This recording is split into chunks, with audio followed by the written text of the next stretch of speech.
আজীব এক দেশের আজীব এক জাতি। এদেশের মুসলমানদেরকে দেখবেন, ফরজ নিয়ে এদের কোনো মাথা ব্যথা নাই, নফল নিয়ে অতিরিক্ত আমল নিয়ে এদের প্রতিযোগিতার কোনো শেষ নাই। এই যে কোরবানি, ওর তাওহীদ নাই, ওর ঈমান নাই, ওর ইসলাম নাই, ওর দ্বীন নাই, ওর জীবনে সুন্নাতের কোনো অবস্থান নাই, কিন্তু বিশাল এক গরু এনে কোরবানি দিচ্ছে। ফরজ সালাত নাই, তারাবি নিয়ে ঠেলাঠেলি, তারাবি নিয়ে ধাক্কা দেয়, মারামারি, মসজিদে জায়গা নাই। ইন্নাল হামদুলিল্লাহ নাহমাদুহু ওয়া নাস্তাঈনুহু ওয়া নাস্তাগফিরুহু ওয়া নু'মিনু বিহি ওয়া নাতাওয়াক্কালু আলাইহি ওয়া নাউযু বিল্লাহি মিন শুরুরি আনফুসিনা ওয়া মিন সাইয়্যাতি আ'মালিনা মান ইয়াহদিহিল্লাহু ফালা মুদিল্লা লাহু ওয়া মান ইউদ্লিল সাল্লাল্লাহু আলাইহি ওয়া সাল্লাম ওয়া শাররাল উমুরি মুহদাসাতুহা ওয়া কুল্লু মুহদাসাতিন বিদআহ وكل بدعة ضلالة وكل ضلالة في النار يا أيها الذين آمنوا اتقوا الله حق تقاته ولا تموتن إلا وأنتم مسلمون يا أيها الناس اتقوا ربكم الذي خلقكم من نفس واحدة وخلق منها زوجها وبث منهما رجالا كثيرا ونساء واتقوا الله الذي تساءلون به والأرحام إن الله كان عليكم رقيبا يا أيها الذين آمنوا اتقوا الله وقولوا قولا سديدا يصلح لكم أعمالكم ويغفر لكم ذنوبكم ومن يطع الله ورسوله فقد فاز فوزا عظيما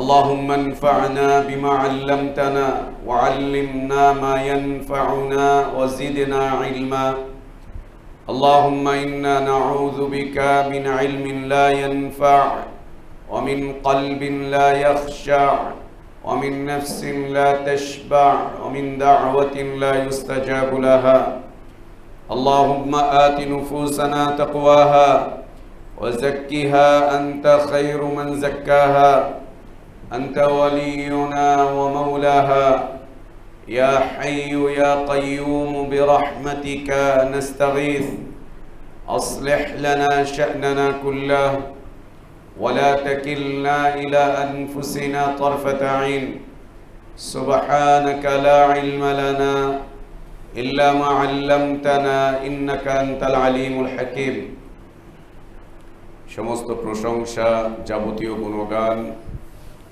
একমাত্র কেবলমাত্র শুধুমাত্র আল্লাহ রব্বুল আলামিন আহকামুল হাকিমিন আরহামুর রাহিমিন ইলাহুল আলামিনের জন্য, যিনি আমাদেরকে মুসলিম করে সৃষ্টি করেছেন, যিনি আমাদের জন্য উত্তম হালাল রিজকের ব্যবস্থা করেছেন, যিনি আমাদেরকে বিশুদ্ধ হিদায়েতের পথে আহ্বান জানিয়েছেন, যিনি আমাদেরকে মৃত্যু দিবেন, যিনি আমাদেরকে পুনরায় কিয়ামতের দিন তারই সামনে হিসাবের কাঠগড়ায় দাঁড় করাবেন এবং বিশুদ্ধ ঈমান বিশুদ্ধ আমলের ভিত্তিতে যিনি আমাদেরকে নাজাত আর জাযা দান করবেন, সে আল্লাহর প্রশংসা, যিনি আমাদেরকে জুমার সালাত আদায়ের জন্য পৃথিবীর শ্রেষ্ঠতম পবিত্রতম স্থান মসজিদে আসার তৌফিক দান করেছেন। আলহামদুলিল্লাহ। সালাতু সালাম আমাদের প্রিয় নবী মুহাম্মদুর রাসূলুল্লাহ সাল্লাল্লাহু আলাইহি ওয়া আলিহি ওয়াসাল্লামের প্রতি। আল্লাহ সুবহানাহু ওয়া তাআলা যাকে কল্যাণের আধার করে বিশ্ব মানবতার জন্য মুক্তির দূত করে পাঠিয়েছিলেন, যার আদর্শের বাস্তবায়ন করা প্রত্যেক জাতি ধর্ম বর্ণ নির্বিশেষে সকল শ্রেণী পেশার মানুষের জন্য ফরজ করে দেওয়া হয়েছে, যার আদর্শের বাস্তবায়নই প্রকৃত হিদায়াত, কল্যাণ, নাজাত আর সফলতার পথ। আল্লাহুম্মা সাল্লি আলা মুহাম্মদ ওয়া আলা আলি মুহাম্মদ কামা সাল্লাইতা আলা ইব্রাহিম ওয়া আলা আলি ইব্রাহিম ইন্নাকা হামিদুম মাজিদ। আল্লাহুম্মা বারিক আলা মুহাম্মদ وعلى آل محمد كما باركت على إبراهيم وعلى آل إبراهيم إنك حميد مجيد। আলহামদুলিল্লাহ, আল্লাহ তাবারক ওয়া তাআলার বিশেষ দয়ায়, তার বিশেষ অনুগ্রহে, তার বিশেষ করুণায় আমরা আল্লাহর পক্ষ থেকে আসা সর্বশ্রেষ্ঠ সর্বশেষ তার পছন্দনীয় দিনটুকু জানতে, বুঝতে, মানতে চেষ্টা করছি। আল্লাহর কাছে আমাদের দোয়া, আল্লাহ আমাদের এই দিনী জীবনটুকু কবুল করে নেন, আমাদের ভুলগুলো আল্লাহ সংশোধন করে দেন, আমাদের গুনাহগুলো, অন্যায়গুলো, অপরাধগুলোকে আল্লাহ মাফ করে দেন। আল্লাহ আমাদেরকে ঈমান আর ইসলামের প্রকৃত সৌন্দর্যের উপরে বেঁচে থাকার তৌফিক দান করেন। ঈমান আর ইসলামের পূর্ণতার উপরেই আল্লাহ আমাদেরকে মৃত্যু দান করেন। আমরা একটি গুরুত্বপূর্ণ মাস অতিবাহিত করছি, যে মাসের আরবি বা শরঈ নাম হচ্ছে যুলকাদা। আল্লাহ তাবারক ওয়া তাআলা আমাদেরকে কিছুদিন আগেই একটি মুবারক মাস দিয়েছিলেন, সেটি ছিল রমাদানুল মুবারক। রমাদানুল মুবারক হচ্ছে মাসগুলোর মধ্যে শ্রেষ্ঠ মাস। পুরোটা মাস জুড়ে ছিল অসংখ্য বারাকাত, কল্যাণ, রহমত, মাগফিরাত। পুরোটা মাস জুড়ে ছিল হিদায়াতের বিষয়বস্তু। এই মাসটা শেষ হওয়ার সাথে সাথেই আল্লাহ আমাদেরকে পরপর 3টি মাস দিয়েছেন, শাওয়াল, যিলকাদা, যিলহিজ্জাহ বা যিলহজ। পরপরে 3টি মাসকে শরিয়াতের পরিভাষায় বলা হয় হজ্জের মৌসুম বা হজের মাসসমূহ।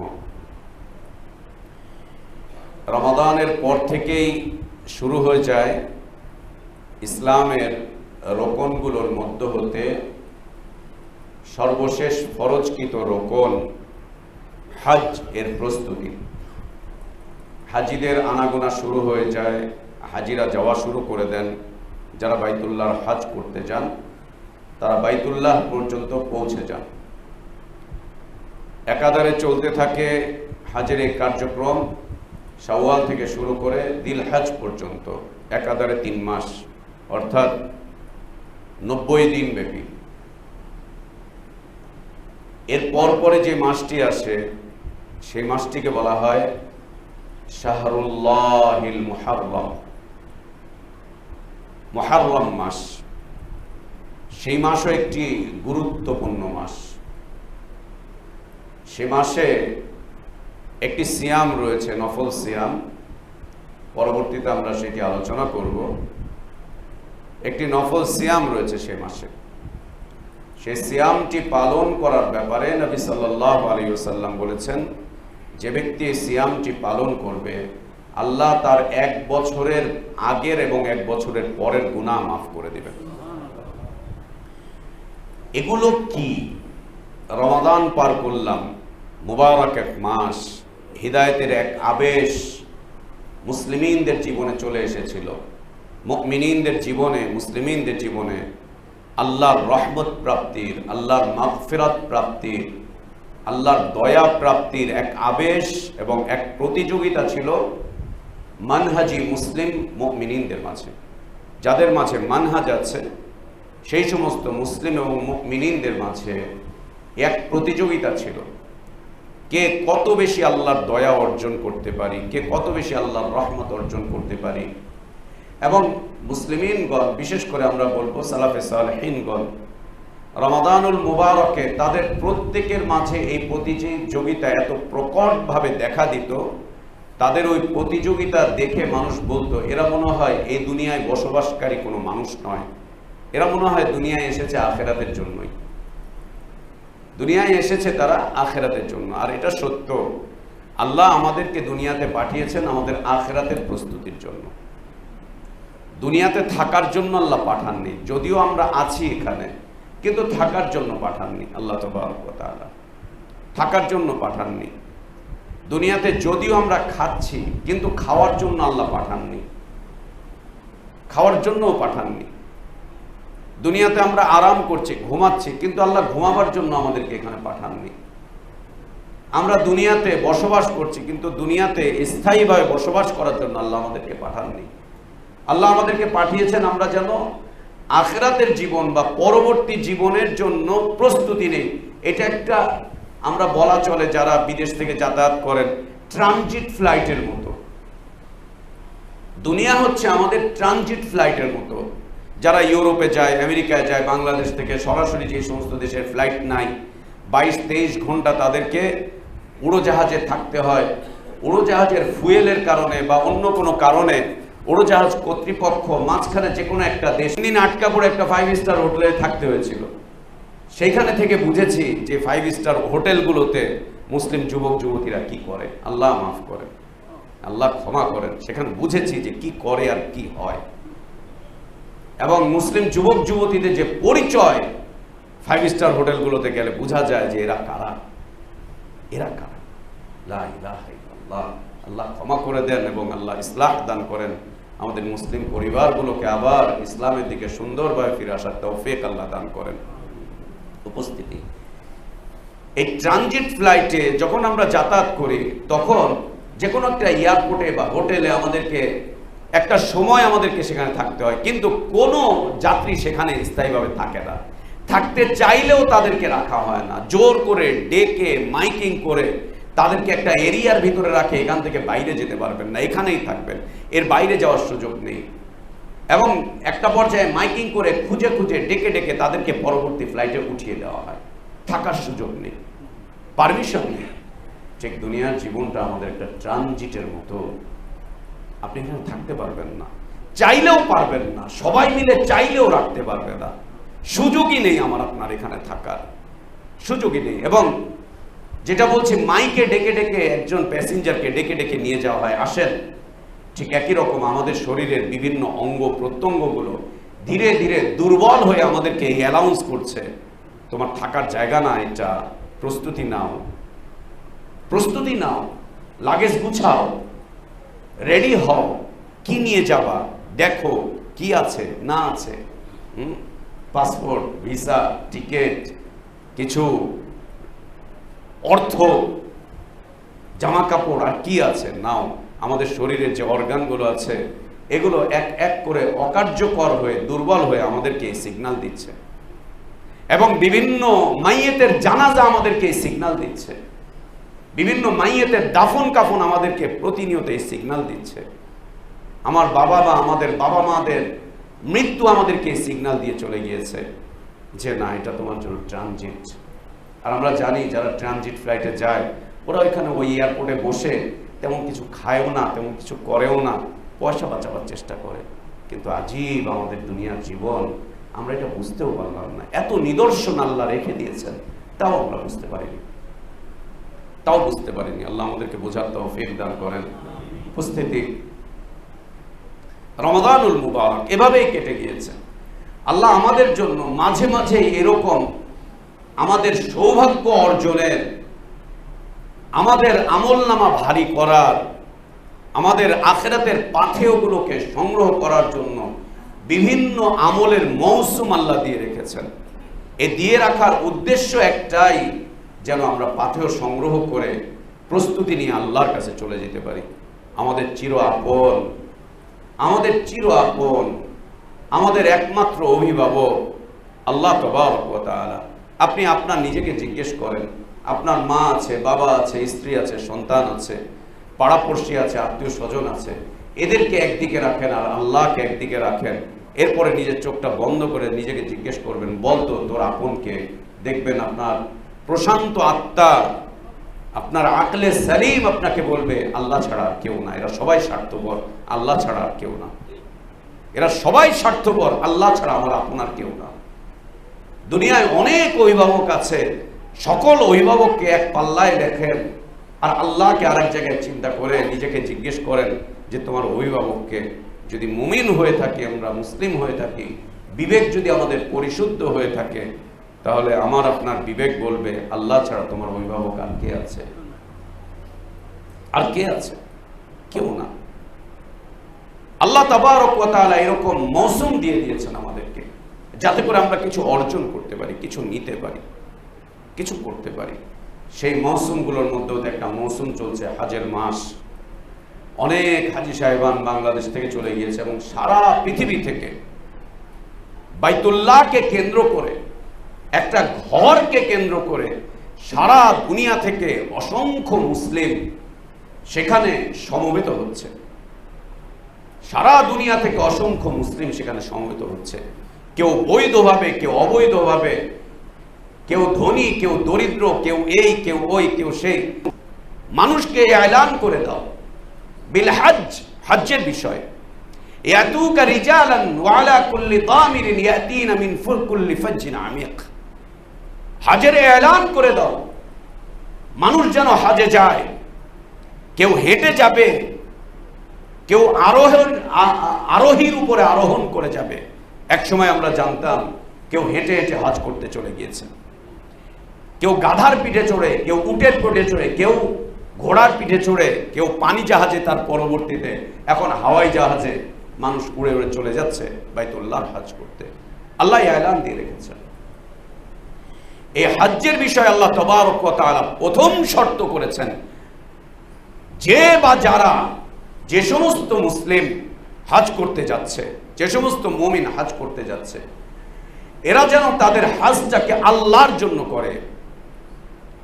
ওয়াতিমুল হজ্জ ওয়াল উমরাতা লিল্লাহ। হজ এবং উমরা যেন শুধু আল্লাহর জন্য হয়, নিজের জন্যও না। আল্লাহ আপনাকে সওয়াব দিবেন, আপনার মর্যাদাকে আল্লাহ বৃদ্ধি করবেন, এর বিনিময়ে আল্লাহ আপনাকে দান করবেন, এর বিনিময়ে আল্লাহ তাবারক ওয়া তাআলা আপনাকে দান করবেন। এর মাধ্যম দিয়ে আপনি অনেক কিছু লাভ করবেন যেটা আপনি কল্পনাও করতে পারবেন না। অনেক কিছু আল্লাহ আপনাকে দান করবেন এই একটা ফরজ বিষয় আদায় করার মাধ্যম দিয়ে। অনেক কিছু আল্লাহ আপনাকে দান করবেন যেটা আপনি কল্পনাও করতে পারবেন না। কিন্তু আপনাকে হজ করতে হবে আল্লাহর জন্য, বাস বাস আল্লাহর জন্য, না আপনার নিজের জন্য, না আপনার রাজনৈতিক ক্যারিয়ারের জন্য, না আপনার ব্যবসায়িক পরিচয়ের জন্য, না আপনার সামাজিক অবস্থানের জন্য, না আপনার নির্বাচনের জন্য, না লোক দেখাবার জন্য, না আপনি টাকা পয়সা আছে সবাই যায় আমি একটু কৌতূহলবশত, এনারাও যাচ্ছে, প্রত্যেক বছর হজ করতে যায় মাশাআল্লাহ, গিয়ে ওখানে চুরুট টানে, গিয়ে ওখানে দাড়ি শেভ করে, ওখানে গিয়ে রাজনীতি করে, ওখানে গিয়ে অশ্লীলতার বেহায়াপনার মধ্যে হোটেলের রুমের মধ্যে বসে বসে জড়িয়ে থাকে। না, বিলকুল না। ওয়াতিমুল হজ্জ ওয়াল উমরাতা লিল্লাহ। হজ এবং উমরা সম্পাদন করবে লিল্লাহ, লিল্লাহ, শুধু আল্লাহর জন্য, না বউয়ের জন্য, না বাচ্চার জন্য, না অন্য কোনো কারণে, না নিজের জন্য, আল্লাহর জন্য করবে। আর যে ব্যক্তি আল্লাহর জন্য করে আল্লাহ তাকে এমনি এমনি ফিরান না, আল্লাহ তাকে দিয়ে দেন। এবং আল্লাহ যা দেন তা বান্দা কল্পনাও করতে পারে না, বান্দা তা কল্পনাও করতে পারে না, বান্দা তা কল্পনাও করতে পারে না। আল্লাহ যা দান করেন বান্দা হিসাব করতে পারবে না। এবং আল্লাহ যখন তার কোনো প্রিয় বান্দাকে কিছু দেন, আল্লাহ তাবারক ওয়া তাআলা দুই ভাবে দেন। একটা হচ্ছে হিসাব কষে দেন, হিসাব করে দেন। একটা হচ্ছে হিসাব করে দেন, তুমি এতটুকু পাওয়ার তোমাকে এতটুকু দিলাম, এতটুকু পাওয়ার এতটুকু দিলাম। যেমন একটা ফ্যাক্টরির কর্মচারীকে তার মালিক মাস শেষে গুনে গুনেই দেয়, মালিক দিচ্ছে, এই দিচ্ছে। আল্লাহ কাউকে কাউকে হিসাব করে দেন। যাদেরকে আল্লাহ হিসাব করে দেন, যাদেরকে আল্লাহ হিসাব করে দেন তাদেরকে আল্লাহ তাবারক ওয়া তাআলা শুধুমাত্র তাদের প্রাপ্যটুকু দেন। এত বেশি প্রিয় হতে পারেনি, আল্লাহর এত কাছের হতে পারেনি, শুধু প্রাপ্যটুকু, তোমার অধিকারটা যাও দিয়ে দিলাম। দ্বিতীয়ত হচ্ছে আল্লাহ তাবারক ওয়া তাআলা তার কিছু বান্দাদেরকে, তার প্রিয় কিছু বান্দাদেরকে আল্লাহ তাবারক ওয়া তাআলা অগণিত দান করেন, বেহিসাব দান করেন। তার ভান্ডার থেকে তিনি দিতেই থাকেন, দিতেই থাকেন, দিতেই থাকেন।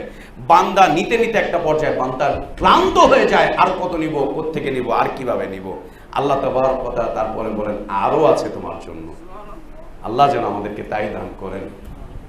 এবং আল্লাহ তাবারক ওয়া তাআলা সূরা কাফের একদম মাঝামাঝির পরপরে এসে বলছেন, যাদেরকে আল্লাহ জান্নাতে প্রবেশ করাবেন তারা জান্নাতে গিয়ে অসংখ্য নিয়ামত যখন পাবেন তারা আনন্দে উৎফুল্ল হয়ে যাবেন। আল্লাহ বলছেন লাহুম মা ইয়াশাউনা ফিহা, ওরা ওখানে যা চাইবে তা পাবে। আল্লাহ বলছেন ওয়ালাদাইনা মাজিদ, আমার কাছে এর চাইতে আরো অনেক বেশি আছে যা ওরা চিন্তাও করতে পারেনি। এবং নবী সাল্লাল্লাহু আলাইহি ওয়াসাল্লাম বলছেন আল্লাহ মুমিন বান্দাদেরকে জান্নাতে যা দান করবেন ওরা ওইটা দেখবে, দেখার পরে তারা উৎফুল্ল হয়ে যাবে, আনন্দিত হয়ে যাবে, একটা পর্যায়ে।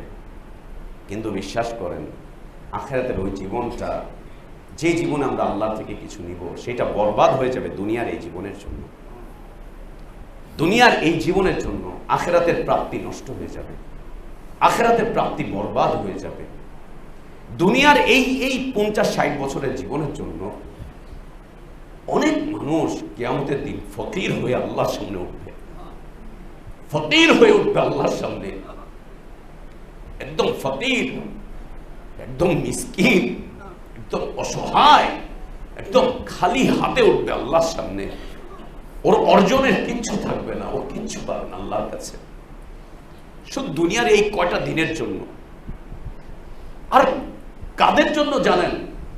একদম কাছের কিছু মানুষের জন্য। সে কে? আমার আপনার স্ত্রী, আমার আপনার পরিবার, আমার আপনার সন্তান, আমার আপনার নিকটাত্মীয়দের জন্য। দুনিয়ায় যেভাবে আমরা জীবন যাপন করি, এই জীবনের জন্য আমাদেরকে কিয়ামতের দিন ফকির হয়ে উঠতে হবে, মিসকিন হয়ে উঠতে হবে, একদম ফকির, একদম মিসকিন হয়ে উঠতে হবে। আল্লাহ নবী সাল্লাল্লাহু আলাইহি ওয়াসাল্লাম একদিন সাহাবীদেরকে বলছিলেন, তোমরা কি জানো দরিদ্রকে, ফকিরকে, মিসকিনকে? সাহাবীরা স্বভাবসুলভ উত্তর দিয়েছিলেন যে লাইসা লাহু দিনারুন ওয়ালা দিরহামান। ইয়া আল্লাহর রাসূল, ওই লোকগুলাই তো ফকির, ওই লোকগুলাই তো দরিদ্র, যাদের কাছে দুনিয়াতে টাকা নাই, পয়সা নাই, দিনার নাই, দিরহাম নাই।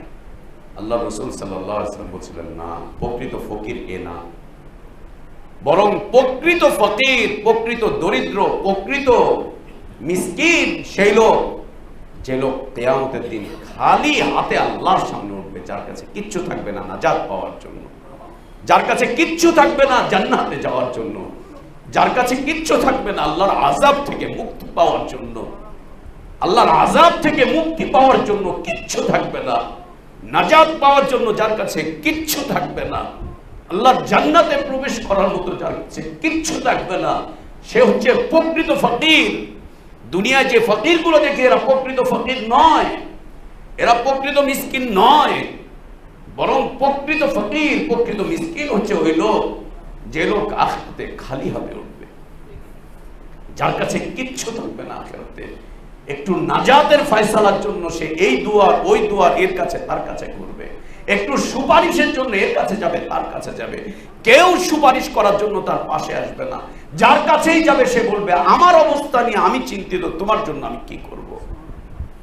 যার কাছেই যাবে সে বিমুখ করে দিবে, যার কাছেই যাবে সে পালিয়ে যাবে, যার কাছেই যাবে সে পরিচয় গোপন করে ফেলবে, যার কাছেই যাবে সে অস্বীকার করবে, যার কাছেই যাবে সে বলবে যে আজ আমারই তো অবস্থা খারাপ, তোমাকে আমি আজকে কি করব, তোমাকে আমি আজকে কি করব। এই জন্য আরবিতে একটি প্রবাদ বাক্য আছে, মান কানা লিল্লাহ কানা আল্লাহু লাহু।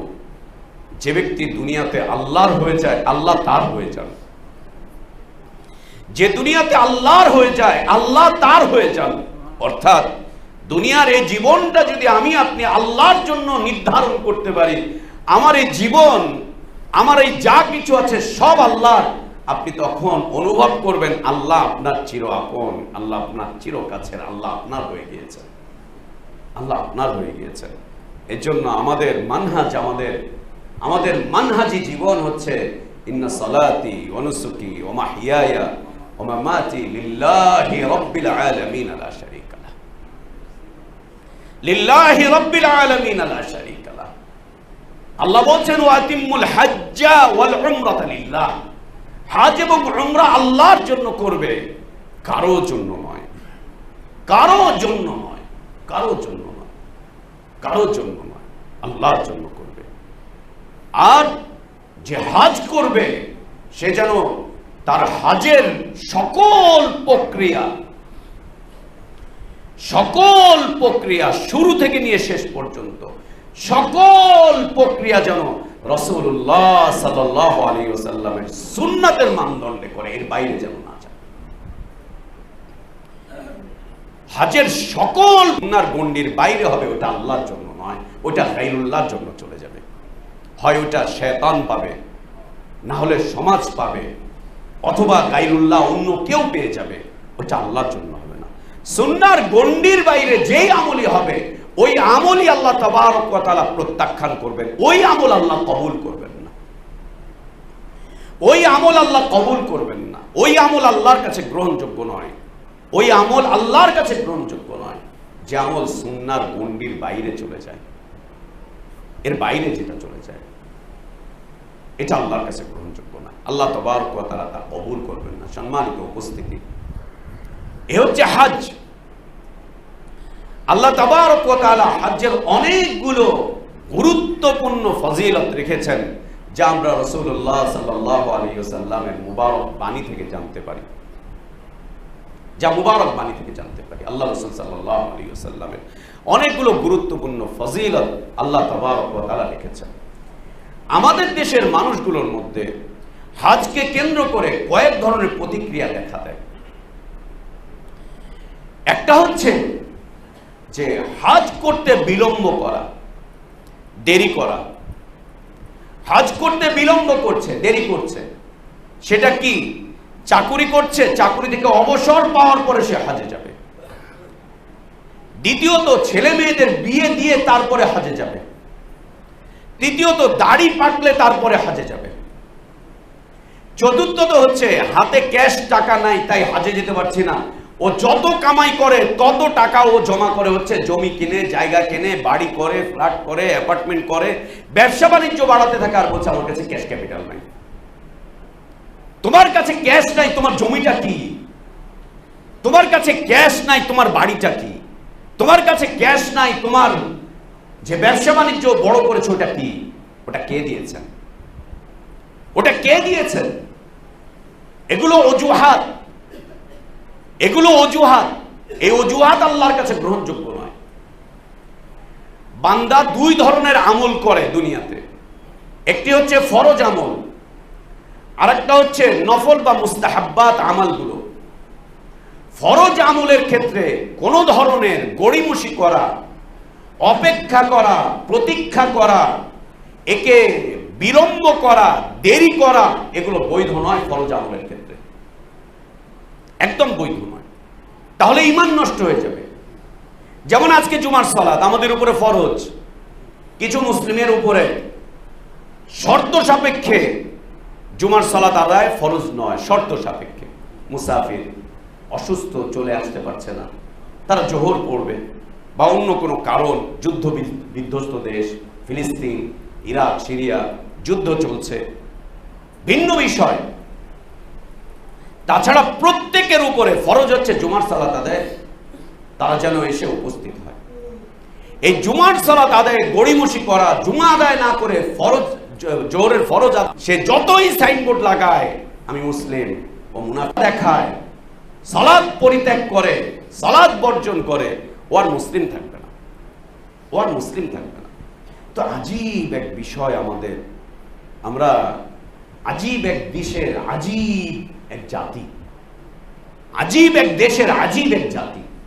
এদেশের মুসলমানদেরকে দেখবেন, ফরজ নিয়ে এদের কোনো মাথা ব্যথা নাই, নফল নিয়ে, অতিরিক্ত আমল নিয়ে এদের প্রতিযোগিতার কোনো শেষ নাই। এই যে কোরবানি, ওর তাওহীদ নাই, ওর ঈমান নাই, ওর ইসলাম নাই, ওর দ্বীন নাই, ওর জীবনে সুন্নাতের কোনো অবস্থান নাই, কিন্তু বিশাল এক গরু এনে কোরবানি দিচ্ছে।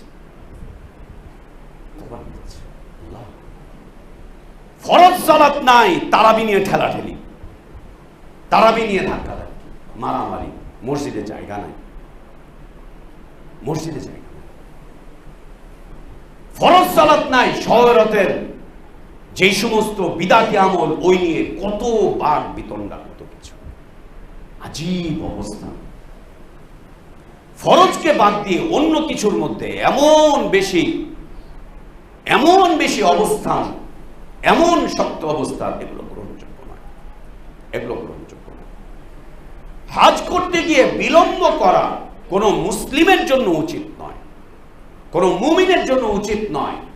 ইসলামের যে স্তম্ভগুলো আছে, ইসলামের যে রোকনগুলো আছে, এগুলোকে নিয়ে গড়িমেশি করলে পরে ঈমান ধ্বংস হয়ে যাবে, ঈমান বরবাদ হয়ে যাবে, ঈমান বরবাদ হয়ে যাবে। আল্লাহ নবী সাল্লাল্লাহু আলাইহি ওয়াসাল্লাম আমাদের নেক আমলের ব্যাপারে একটা মৌলিক নীতি দিয়েছেন। নবী সাল্লাল্লাহু আলাইহি ওয়াসাল্লাম বলছেন, বাদিরু বিল আমাল, বাদিরু বিল আমাল, তোমরা নেক আমলগুলোকে খুব দ্রুত সম্পাদন করে ফেলো।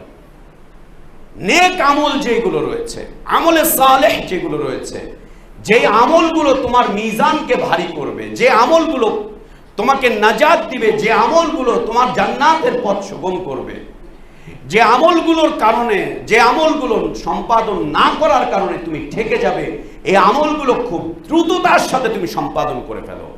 কেন?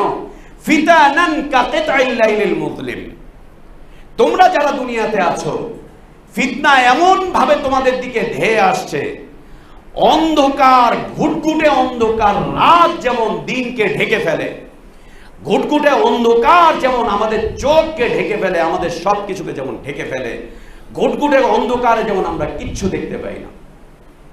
ঘুটঘুটে অন্ধকার, আপনি বাড়ির ভিতরে আছেন অথবা কোনো একটা ফ্যাক্টরি গোডাউনের মধ্যে আছেন, লাইট জ্বালিয়ে আছেন, হঠাৎ করে ইলেকট্রিসিটি চলে গেল, ভিতরে কোনো আলোর ব্যবস্থা নাই, তখন আপনি কোথায় আছেন? কি অবস্থায় আছেন আপনি? অন্ধকার। ফিতনা মানুষের জীবনে এমন ভাবে ছেয়ে যাবে যে জীবনটা পুরোটা অন্ধকারের মধ্যে পড়ে যাবে। ফিতনা মানুষের জীবনে এমন ভাবে ছেয়ে যাবে যে জীবনটাই অন্ধকারের মধ্যে পড়ে যাবে, কিচ্ছু দেখতে পাবো না এই অন্ধকারে পড়ে। কাকিতাইল মুসলিম, একদম ঘুটঘুটে অন্ধকার রাত যেমন আলোকে কেটে একদম আলাদা করে দেয়, এভাবে অন্ধকার হয়ে যাবে, একেবারে অন্ধকার হয়ে যাবে।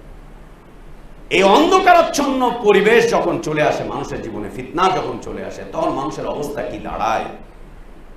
মানুষের অবস্থা তখন এমন অবস্থা হয়ে যাবে, একজন মুসলিম যখন ফিতনার মধ্যে পড়ে যায়, একজন মুমিন যখন ফিতনার মধ্যে পড়ে যায়, একজন ব্যক্তি যখন ফিতনার মধ্যে পড়ে যায়, তখন তার ঈমান রক্ষা করা এত কঠিন হয়, এত কঠিন হয়, এত কঠিন হয়, হাতে আগুন রাখা সহজ হয়, ঈমান তার চাইতে বেশি কঠিন হয়ে যায় ঈমানকে ধরে রাখা। দেখতে পাচ্ছেন না এখন সমাজের দিকে তাকিয়ে ঈমান ধরে রাখা কত কঠিন? দেখতে পাচ্ছেন না পরিবারে গিয়ে ঈমান ধরে রাখা কঠিন? দেখতে পাচ্ছেন না আপনার হাতের অ্যান্ড্রয়েড সেটটাকে নিয়ে খুললে পরে ঈমান ধরে রাখা কত কঠিন? বুঝতে পারেন না অফিস আদালতে গেলে, বুঝতে পারেন না কাজ কামে গেলে যে ঈমান ধরে রাখা কত কঠিন? বুঝেন না? যদি না বুঝেন তাহলে ঈমান নবায়ন করেন, চোখ খুলে যাবে। যদি না বুঝেন ঈমান নবায়ন করেন তো চোখের ছানি খুলে যাবে, চোখের ছানির অপারে। ইউসবিহুর রাজুলু মুমিনান ওয়া ইউমসি কাফিরা ওয়া ইউমসি মুমিনান ওয়া ইউসবিহু কাফিরা, একজন মুমিন ব্যক্তি সকালে মুমিন ছিল, সন্ধ্যা হতে হতে ও ঈমান বিক্রি করে দিয়েছে, ও ইসলাম বিক্রি করে দিয়েছে। সকালে মুমিন, সন্ধ্যায় কাফের, সন্ধ্যার সময় জিকির আজকার করেছে, ঈমানের হালাতে ছিল, রাতটা পার হয়েছে, পার হতে হতে সকালবেলায় ও মুরতাদ হয়ে গিয়েছে। দেখেন না কত সহিহ আকীদার দ্বীনী ভাই বোনেরা আহলে কোরআন হয়ে, হাদিস অস্বীকারী হয়ে, সুন্নাহ অস্বীকারী হয়ে কোথায় চলে গিয়েছে? কিসের মাধ্যম দিয়ে গিয়েছে? ফিতনা। হাদিস অস্বীকারী, রাসূলের সুন্নাহ অস্বীকারী, কিন্তু কি মানার দাবিদার? কোরআন মানার দাবিদার। আল্লাহর কিতাব মানবে রাসূলকে বাদ দিয়ে কিসের মধ্যে পড়েছে? ফিতনার মধ্যে পড়েছে। এ কিসের ফিতনা? ইলমের ফিতনা, দাওয়াতের ফিতনা। ইলমের ফিতনা, দাওয়াতের ফিতনা, এ হচ্ছে বিবেকের ফিতনা। এই ফিতনার মধ্যে পড়ে ওর ঈমানকে বিক্রি করে দিচ্ছে। 2 দিন আগেই ছিল দায়ী, 2 দিন আগেই ছিল আলিম, 2 দিন আগেই ছিল মুবাল্লিগ, আর এখন ও দায়ী হচ্ছে সুন্নাহ অস্বীকার করা। আরে বাবা, সুন্নাহ অস্বীকার করলে, সুন্নাহকে বাদ দিলে তুমি ইসলাম মানবে কিভাবে? দিন মানবে কিভাবে? ঈমানের শাহাদা দিবে কিভাবে? ঈমানের শাহাদা দিবে কিভাবে? সুবহানাল্লাহ। আমি নাম বলছি না, কিছুদিন আগে একজন আলিম, একজন দায়ী, সে সুন্নাহ অস্বীকারী হয়ে যায়। অস্বীকারী হয়েছে, সে তার লিবাস পাল্টে ফেলে, তার দাড়ি কেটে ফেলে, এক এক করে সাহাবীদের উপরে অপবাদ দিতে থাকে, এক এক করে সাহাবীদের নামে আজে বাজে কথাবার্তা বলতে থাকে, প্রত্যেকটা কথাই শিয়াদের সাথে মিলে যায়, রাফিজি শিয়াদের সাথে মিলে যায়। আপনারা দেখবেন আহলে কোরআন নামক যে সুন্নাহ অস্বীকারী গ্রুপটা রয়েছে, এদের কথাগুলো, এদের বক্তব্যগুলো দেখবেন শিয়াদের যে কিতাব আছে ওই কিতাবের সাথে মিলে যায়, একেবারে মিলে যায়। যেতে যেতে কয়েক বছর পার হতে না হতে এই রমাদানের আগে সে একটা বক্তব্য করেছে, আল্লাহ ভালো জানেন কি ভবনে বক্তব্য করেছে। তা আমার এক ছাত্র তার বক্তব্য আমাকে শোনালো। সে বলছে, আসলে যারা আহলে কোরআন নামে আছে আমাদের দেশে বা দুনিয়াতে, এরা সবাই আসলে অন্য কিছু না, এদের সাথে খ্রিস্টানদের একটা সাদৃশ্যতা আছে, এরা আসলে খ্রিস্টানদের দাওয়াতই আমাদের দেশে প্রচার করছে। মুখ ফসকে বের হয়ে গিয়েছে, আহলে কোরআন মানে খ্রিস্টান, আহলে কোরআন মানে শিয়া, আহলে কোরআন মানে শিয়া, আহলে কোরআন মানে খ্রিস্টান, এছাড়া আর কিছুই না। এক সময়ের মুমিন আজ কুফরিতে অবস্থান করছে। সকালে মুমিন সন্ধ্যায় কাফের, সকালে মুমিন সন্ধ্যায় কাফের, সন্ধ্যায় মুমিন সকালে কাফের। আমি সাল্লাল্লাহু আলাইহি ওয়াসাল্লাম যেতে যেতে আরেকটু এগিয়ে বলছেন, ইয়াবিউ দীনাহু বিআরাদিন মিনাদ দুনিয়া, তারা তাদের দ্বীনকে 2-4টা টাকার বিনিময়ে বিক্রি করে দিবে। ফিতনায় যখন পড়বে তখন তারা করে দেয়, অল্প মূল্যে বিক্রি করে দেয়। সম্মানিত উপস্থিতি, রাসূল সাল্লাল্লাহু আলাইহি ওয়াসাল্লামের এই বক্তব্যের আলোকে আমরা যা বুঝি তা হচ্ছে, নেক আমল করতে গিয়ে ঢিলামি করা, নেক আমল করতে গিয়ে অলসতা করা, নেক আমল সম্পাদন করতে গিয়ে দেরি করা এটা কোনো মুমিনের জন্য, কোনো মুসলিমের জন্য এটা বাঞ্ছনীয় কাজ না। বরং নেক আমল করতে গিয়ে আপনারা যারা, আমরা যারা যুবকরা আছি, আমার আপনার মধ্যে একটা উৎসাহ উদ্দীপনা থাকা উচিত। সেটা কি? আল্লাহ নবী সাল্লাল্লাহু আলাইহি ওয়াসাল্লাম বলেছেন, আল্লাহ তাবারক ওয়া তাআলা পছন্দ করেন ওই যুবকদেরকে যে যুবক তার যৌবনের জীবনটা আল্লাহর রাস্তায় কাটায়, আল্লাহর দ্বীনের মধ্যে কাটায়, আল্লাহর ইবাদতের মধ্যে কাটায়, আল্লাহর দাসত্বের মধ্যে কাটায়। মানে যৌবনকালের ইবাদত আল্লাহর কাছে খুব পছন্দনীয়, যৌবনকালের ইবাদত আল্লাহর কাছে খুব পছন্দনীয়। আর যৌবনকাল বুঝাতে গিয়ে আপনি এখন দাড়ি শেভ করে নিজেকে যৌবন বুঝাচ্ছেন, ওটা শয়তানি, ওটা বান্দরামি। দাড়ি শেভ করা, দাড়ি ছাঁটা, দাড়ি কাটা কোনো মানহাজি মুসলিমের কাজ নয়, কোনো মানহাজি মুসলিমের কাজ নয়। দাড়ি কাটা, দাড়ি ছাঁটা, দাড়ি শেভ করা, নিজেকে হ্যান্ডসাম হিসেবে তুলে ধরা, নিজেকে যুবক হিসেবে, খুব কঠিন কথা বলেছেন নবী সাল্লাল্লাহু আলাইহি ওয়াসাল্লাম। করে ওরা দাড়ি কাটে, তোমরা দাড়ি লম্বা করো। আরেক বর্ণনা হচ্ছে খালিফুল ইয়াহুদ, ইহুদিদের বিরোধিতা করো। আরেক বর্ণনা হচ্ছে খালিফুন নাসারা, নাসারাদের বিরোধিতা করো, নাসারাদের বিরোধিতা করো। লম্বা করে দাড়ি, দাড়ি লম্বা, এটা শিআরুল মুসলিমিন, মুসলিমিনদের এটি সৌন্দর্য, মুসলিমিনদের এটি পবিত্রতা, পবিত্রতা। যুবকের যৌবনকালের ইবাদত আল্লাহর কাছে খুব পছন্দ, আল্লাহ খুব ভালোবাসেন যৌবনকালের ইবাদতকে, এবং এতটা ভালোবাসেন, এতটা ভালোবাসেন, এতটা ভালোবাসেন, আল্লাহ নবী সাল্লাল্লাহু আলাইহি ওয়াসাল্লাম বলেছেন যে কিয়ামতের দিন যখন আল্লাহর আরশের ছায়া ছাড়া কোনো ছায়া থাকবে না, সেই আরশের ছায়ার নিচে 7 শ্রেণীর মানুষকে আল্লাহ আশ্রয় দিবেন। সেই আশ্রয় গ্রহণকারী মানুষের একটা সংখ্যা হচ্ছে যারা যৌবনকালে আল্লাহর ইবাদত করত, যৌবনকালে যারা আল্লাহর ইবাদত করত, যৌবনে যারা আল্লাহর ইবাদত করত। এর অর্থ এই নয় যে বুড়ো বয়সে আপনার কাছে টাকা এসেছে তো যৌবনকালে যেহেতু করিনি তো প্রিয় সময় তো চলে গিয়েছে এখন আর করবো না, না, এমনটা না, এমনটা না, এটা করাও যাবে না। কিছু ইবাদত যেমন ফরজ সালাত প্রত্যেক মুসলিমের উপরে প্রতিদিন এইভাবে করে ফরজ, ফরজ সিয়াম রমাদানের ফরজ আমাদের জন্য, ঠিক হজ মানুষের জীবনে একবার ফরজ। এইটার জন্য আমার আপনার প্রচেষ্টা থাকা। পালে গরু আছে, গরু বিক্রি করে দেন, অতিরিক্ত ক্ষেত আছে, ক্ষেত বিক্রি করে দেন, অতিরিক্ত গাড়ি আছে, গাড়ি বিক্রি করে দেন। আপনার বসবাসের বাস্তব ভিটার বাইরে আরো কিছু জমি আছে, ওগুলো বিক্রি করে দেন, বিক্রি করে দিয়ে এই ফরজ আদায় করেন। আল্লাহর কাছে ঠেকতে যেন না, আল্লাহর কাছে আটকাতে যেন না, আল্লাহর প্রশ্নের মুখোমুখি পড়তে যেন না। মনে রেখেন, যদি আল্লাহ আপনাকে প্রশ্ন করে ফেলেন কেন করনি, যদি প্রশ্ন করে ফেলেন কেন করনি, নবী সাল্লাল্লাহু আলাইহি ওয়াসাল্লাম বলেছেন, আমান নুকিশাল হিসাব ফাকাদ উযিবা। আল্লাহ যদি কাউকে প্রশ্ন করে ফেলেন যে কেন করনি, কেন করনি, কেন করনি, ফাকাদ উযিবা, ও আল্লাহর আযাবের মধ্যে পড়ে যাবে, ও আল্লাহর আযাব থেকে বাঁচতে পারবে না, ও আল্লাহর আযাব থেকে বাঁচতে পারবে না, আযাবের মধ্যে পড়ে যাবে, আল্লাহর আযাবে পড়ে যাবে, আযাব থেকে বাঁচতে পারবে না। অতএব যে আমল আপনার উপরে ফরজ, যে কাজ আপনার উপরে ফরজ, এটি আদায়ে সচেষ্ট হন, পরিবারের মিতব্যয়ী হন, চার তরকারি খাওয়া বন্ধ করেন, চিকন চাল খাওয়া বন্ধ করেন, কিছু পয়সা জমা করেন আল্লাহর ঘরে হজ করতে যাওয়ার জন্য। হিদায়াতের নিদর্শন আল্লাহ বলছেন ওহুদাল লিন্নাস, ওহুদাল লিন্নাস, ইন্না আউওয়ালা বাইত উদিআ লিন্নাস লাল্লাযী বিবাক্কাতা মুবারাকান ওহুদাল লিল আলামিন। আলামিনের হিদায়াত জড়িত ওই ঘরের সাথে, ওই নিদর্শনের সাথে। একে কেন্দ্র করে গড়িমসি করা, ছেলে মেয়ের বিয়ে দিব তারপরে না, ছেলে মেয়ের বিয়ের না মুসলিমা থাকে, আজে বাজে ল্যাংটা ম্যাংটা হাজি যাবি ধরে আনবি, ওটাকে আমি ঘরে উঠাবো না, ওটা আমার কাজ না, ওটা আমার কাজ না। মেয়ের বিয়ে ফরজ হয়েছে, ওর জন্য পাত্র দেখে ওকে বিয়ে দিয়ে দেন। বিয়ে দিতে গিয়ে এত লক্ষ লক্ষ টাকা খরচ করে আয়োজন করে আর নিজে ফরজ হজ থেকে বিরত থাকবেন, এটা কোনো মুসলিমের কাজ না, এটা কোনো মুমিনের কাজ না। যখনই হয়েছে সাথে সাথে আদায় করেন, সাথে সাথে ফরজটুকু আদায় করে ফেলেন। আল্লাহ আমাদেরকে তৌফিক দান করেন।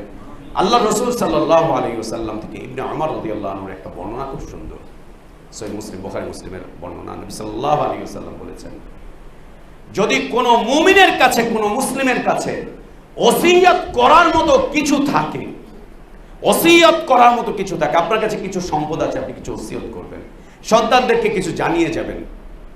ওসিয়ত দুই ভাবে করে মানুষ, একটা হচ্ছে লিখিত ওসিয়ত করে যায়, এই আমার এগুলো করে দিস, আর একটা হচ্ছে মৌখিকভাবে বলে যায়, এই তোমরা এগুলো করে দিও।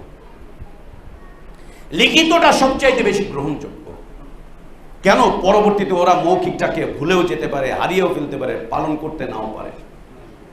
আল্লাহ নবী সাল্লাল্লাহু আলাইহি ওয়াসাল্লাম বলছেন, যদি কোনো মুসলিমের কাছে ওসিয়ত করার মতো কিছু থাকে, ওসিয়ত করার মতো যদি কিছু থাকে, সে ওসিয়তবিহীন 2টা রাত কাটানো তার জন্য জায়েজ নেই। ওসিয়ত না করে রাত কাটানো তার জন্য জায়েজ নেই, 2 রাতও সে কাটাতে পারবে না, হারাম, হারাম ওসিয়ত না করে। ওসিয়ত করার মতো যদি কিছু থাকে, আপনি রাত কাটাতে পারবেন না ওসিয়ত না করে, ওসিয়ত করে এরপর আপনাকে রাত কাটাতে হবে। এর মধ্যে এটি একটি ইসলামের রোকনগুলো আদায়ের মধ্যে হতে এটি একটি হজ, এটি একটি হজ। আপনি হজে যাবেন, আপনার কাছে টাকা আছে, আপনি বলতে থাকেন আমি হজে যাব সামনের বছর, বলতে থাকেন, ছেলে মেয়ের কানে দিয়ে দেন, আত্মীয় স্বজনদের কানে দিয়ে দেন আমি হজে যাব। যে আপনার কাছে টাকা লাগবে পরিবার থেকে, এই ফর্দ সেই ফর্দ দেন, আমি হজে যাব, আমার টাকা দরকার। ওসিয়ত করতে থাকেন, বলতে থাকেন, বলতে থাকেন, ওসিয়ত করতে থাকেন। এই হাদিসের আলোকে ইবনে উমর রাদিয়াল্লাহু তানতাযিরুস সাবাহ, এই দেখো তুমি যখন সকাল পেয়ে গিয়েছো, তুমি মনে করতে যেও না তুমি সন্ধ্যা পর্যন্ত বেঁচে থাকবে, তোমার যা করার তুমি করে নাও, তোমার যা করার তুমি করে নাও, তুমি মনে করো না তুমি সন্ধ্যা পর্যন্ত বেঁচে থাকবা, এটা তুমি মনে করতে চেও না। তুমি যখন একটা সকাল পেয়েছো, তোমার কিছু নেক আমল বাকি আছে, তুমি মনে করতে যেও না তুমি সন্ধ্যা পর্যন্ত বেঁচে থাকবা। সন্ধ্যায় বাঁচবো না তো 2 বছর পরে হজ করতে যাব কিভাবে? এক সন্ধ্যার গ্যারান্টি আমার আপনার হাতে নেই। এক সন্ধ্যার নিশ্চয়তা কোনো ডাক্তার, কোনো ইঞ্জিনিয়ার, কোনো বিজ্ঞানী আপনাকে আমাকে দিতে পারবে না। পৃথিবীর কেউ বলতে পারবে না, কোনো ক্ষমতাশালী বলতে পারবে না আমি সন্ধ্যা পর্যন্ত বেঁচে থাকব, বলতে পারবে না। এক সকাল পেয়েছো তো তুমি সন্ধ্যা পর্যন্ত অপেক্ষা করতে চেও না, আর তুমি আজ সন্ধ্যা পেয়ে গিয়েছো, তুমি আগামীকাল সকাল পর্যন্ত অপেক্ষা করতে চেও না, আগামীকাল সকাল পর্যন্ত তুমি বেঁচে থাকবে। তুমি বলতে পারো না কত মানুষ রাতে শুয়ে মারা গিয়েছে, কত মানুষ স্বামী স্ত্রী একসাথে শুয়ে আছে বেডে, সকালবেলায় ঘুম থেকে উঠে স্ত্রী উঠে চলে গিয়েছে, ঘুরে ফিরে অজু টজু করে এসে স্বামীকে ডাকতেছে, স্বামী রাতে কখন মরেছিল স্ত্রী জানেও না, পাশাপাশি শুয়ে আছে, জানে না কে কখন মারা গিয়েছে, পাশাপাশি শুয়েছে, জানেই না কখন মরে গিয়েছে, কখন মরে গিয়েছে।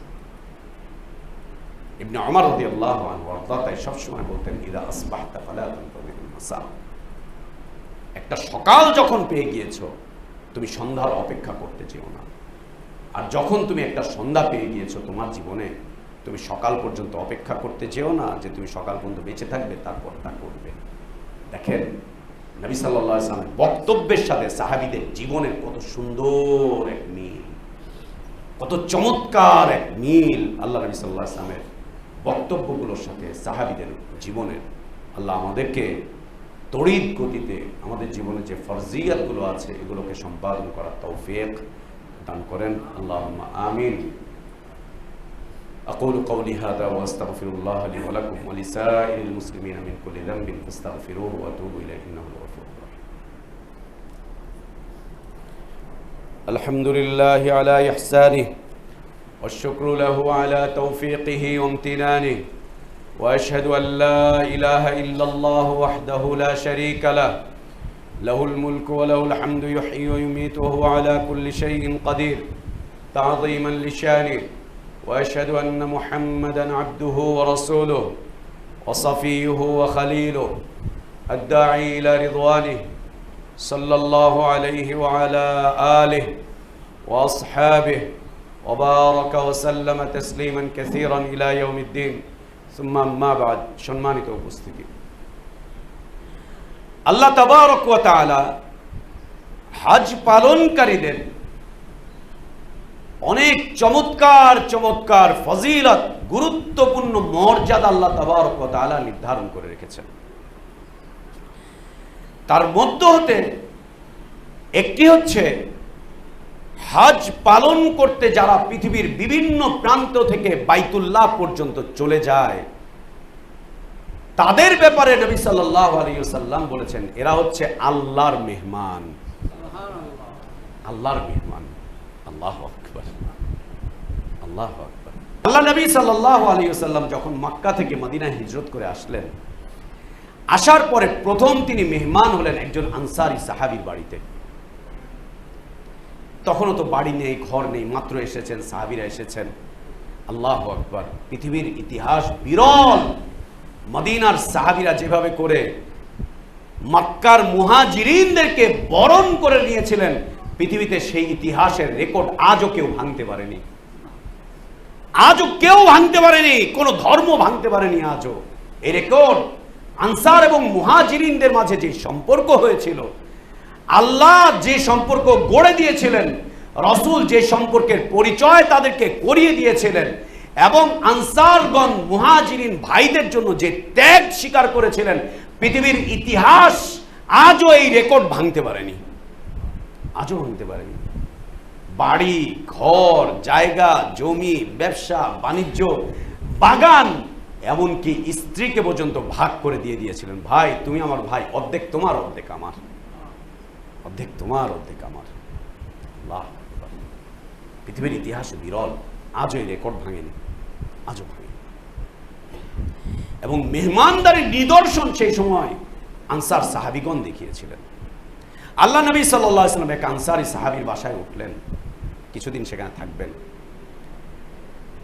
এই বাসাটাতে নবী সাল্লাল্লাহু আলাইহি ওয়াসাল্লাম, তখনকার ওইটা দোতলা ছিল, মাটির দোতলা, ইট পাথরের দোতলা। সৌদি আরবে এখনো প্রাচীন 200-250 বছর আগের ভাঙাচোরা দোতলা বাড়ি দেখা যায়, পাথর দিয়ে, সুরকি দিয়ে, ওই চুন দিয়ে বাড়ি করা। আমাদের দেশে উত্তরাঞ্চলে এখনো মাটির দোতলা দেখা যায়। উত্তরাঞ্চলে গেলে দেখবেন, নওগাঁ, রাজশাহীর সেই প্রাচীন এলাকায় গেলে এখনো দেখবেন মাটির দোতলা। আর গাজীপুরেও ছিল, এদিকে আমার নানার বাড়িও ছিল দোতলা। তো দোতলা বাসা। এখন আল্লাহর নবী কোথায় উঠবেন, কোথায় থাকবেন? সাহাবী চিন্তায় পড়ে গেলেন। নবী সাল্লাল্লাহু আলাইহি ওয়াসাল্লামকে যদি নিচের তলায় দেই, তাহলে নিচের তলায় একটু গরম হয়, অন্ধকার হয়। এর চাইতে তাকে দোতলায় দিলেই ভালো হয়, দোতলায় একটু আলো বাতাস আছে। আবার চিন্তা করলেন দোতলায় দেব, সিঁড়ি দিয়ে সিঁড়ি বেয়ে উঠতে আল্লাহর নবীর যদি কষ্ট হয়, আল্লাহর নবীর যদি কষ্ট হয়। একবার চিন্তা করছেন দোতলায় আরাম, আবার চিন্তা করছেন না নিচের তলায় আরাম, তো নবী নিচের তলায় থাকুক, আমি উপরে থাকি। আবার চিন্তা করলেন তিনি নিচে থাকবেন আর আমি তার মাথার উপরে দোতলায় থাকবো। এটা মর্যাদার পরিপন্থী, এটা হয় না। তাকে নিচে দিব, আমি দোতলায় থাকবো, এটাও হয় না। আবার তাকে দোতলায় দিব, উঠে যেতে কষ্ট হলে এটাও হয় না, ইখতিয়ার দিয়ে দিলেন, ইয়া রাসূলুল্লাহ আপনি কই থাকবেন, আপনি কই থাকবেন। এই জন্য এটা একটি সুন্নাহ। আপনার বাড়িতে কোনো মেহমান আসলে বলেন, ভাই এই যে এটা রুম, এটা রুম, এটা রুম, কোন রুমে আপনি থাকবেন, আপনি সেই রুমে থাকেন। এবং আপনি চেষ্টা করেন সর্বোচ্চ সুবিধা যে রুমটায় আছে সেই রুমটা আপনার বিআইকে না, আপনার মুসলিম ভাইকে দিয়ে, আপনার মেয়ের শ্বশুরকে না। আপনাদের মুখে আপনার কামায়ের অংশ জুটে না, আপনার ঘরে আপনার মুসলিম ভাইরা মেহমান হিসাবে যেতে পারে না। এ কেমন মেহমানদারি বা কেমন ইসলাম আপনাদের, কেমন? এরপরে আবার মাশাআল্লাহ বললে বলতে হয়, বিআই এসেছে, অমুক এসছে, তমুক এসছে। বিআই দেশি মুরগি খায়, ফার্মেরটা খায় না, তাই ওইটাই এনেছেন। মুসলিম ভাইরা গেছে, ওকে আপনি ফার্মের মুরগি এনে দিয়েছেন।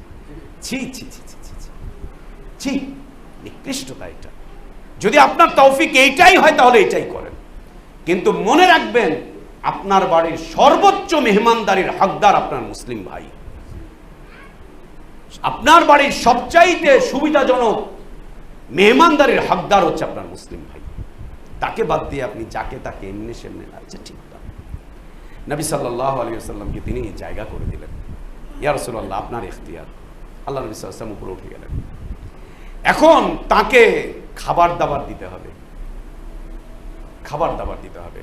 আল্লাহু আকবার। সাহাবী নিজের হাতে নবী সাল্লাল্লাহু আলাইহি ওয়াসাল্লামকে রান্না করে খাবার প্রস্তুত করে খাবার দিতেন, যে আমার নবীকে আমি খাওয়াবো। পুরুষ সাহাবী কিন্তু, আমার নবীকে আমি খাওয়াবো। নিজের হাতে তিনি নিজের হাতে খাবার প্রস্তুতি করে নিজে নবী সাল্লাল্লাহু আলাইহি ওয়াসাল্লামকে খাবার দিতেন, এবং আল্লাহ নবী সাল্লাল্লাহু আলাইহি ওয়াসাল্লাম যেটা পছন্দ করতেন ওটা দিতেন। একদিন তিনি নবী সাল্লাল্লাহু আলাইহি ওয়াসাল্লামের জন্য কিছু খাবার প্রস্তুত করে দিলেন, খাবারের মধ্যে রসুন ছিল। নবী সাল্লাল্লাহু আলাইহি ওয়াসাল্লাম সেই খাবারটা খেলেন না, না খেয়ে রেখে দিলেন।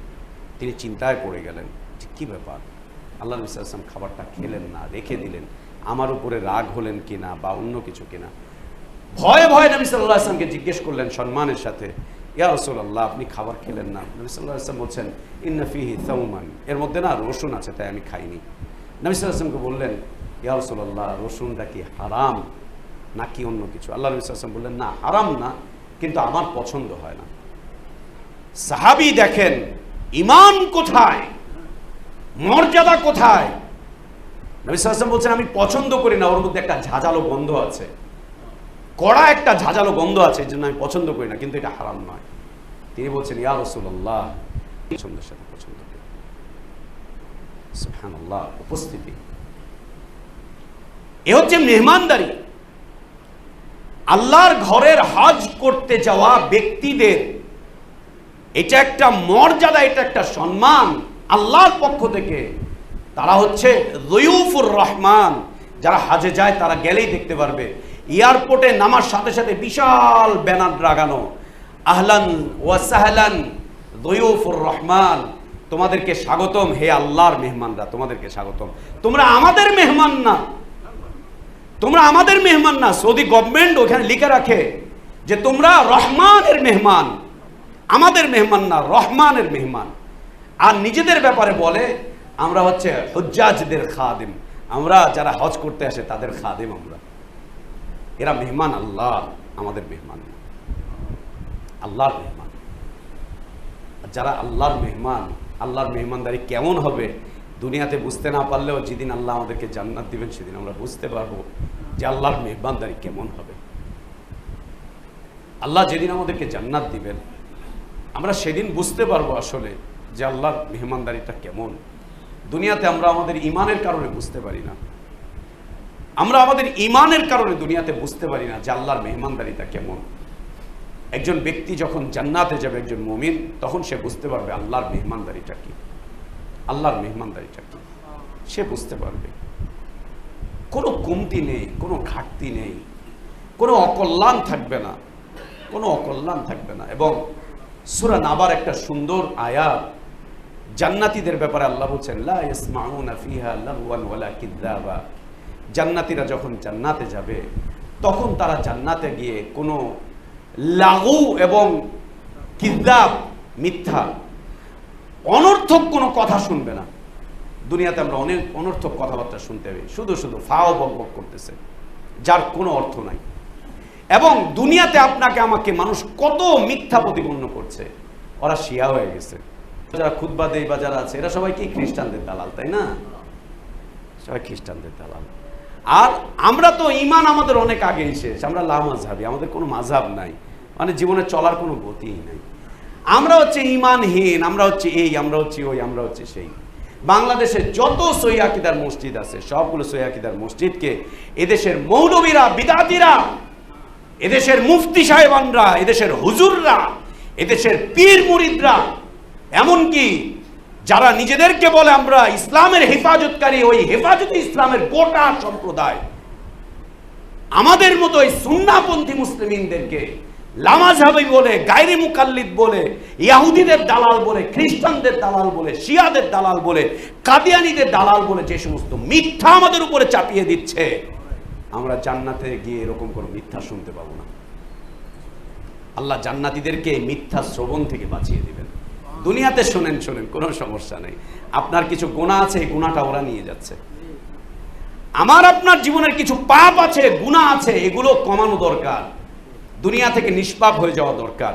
কিছু পাপ আমরা নিজেরাই আল্লাহর কাছে তওবা করব, হাত তুলব, আল্লাহ মাফ করে দেন না। কেউ জবাব দিবেন না, কেউ জবাব দিবেন না, কেউ কোনো জবাব দিবেন না, একটা জবাব দিবেন না। যতক্ষণ জবাব না দিবেন ততক্ষণ মালাইকা আপনার পক্ষ থেকে জবাব দিতে থাকবে। যেই আপনি মুখ খুলবেন সেই মালাইকা তার কথাকে বন্ধ করে দিবে। এই জন্য ফেসবুকেও প্রতিবাদ করবেন না, বক্তব্যেও প্রতিবাদ করবেন না, উলামারা উলামাদের কাজ করবে, আপনারা আপনাদের মতো দিন মানতে থাকবেন। কোথাও প্রতিবাদ করবেন না, কোথাও মুখ খুলবেন না। আবু বকর রাদিয়াল্লাহু আনহুকে নিয়ে একজন কিছু কথাবার্তা বলেছিল, তিনি নবী সাল্লাল্লাহু আলাইহি ওয়াসাল্লামের সামনে বসেছিলেন।